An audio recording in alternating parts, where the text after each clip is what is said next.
Daniel Padilla napamura sa birthday party niya dahil sa kanta.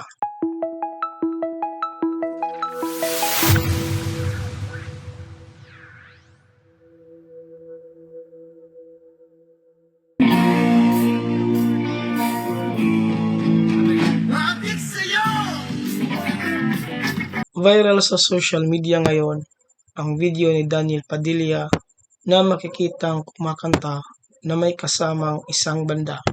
At ang kinakanta niya ay ang hit song ng River Maya, Ang Hinahanap-Hanap Kita, na may sarili din siyang bersyon nito noong 2012. Ang bidyong ito ay kuha noong 29th birthday party ni Daniel sa isang resort sa Batangas at nag-viral ang bidyong ito dahil sa bahagi na ito.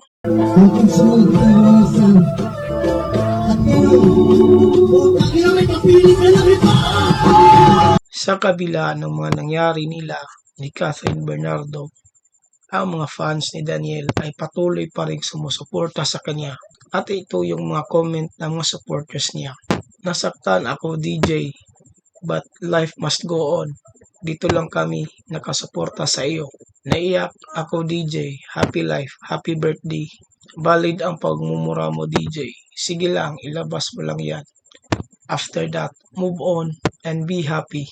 Madami kaming nagmamahal sa iyo.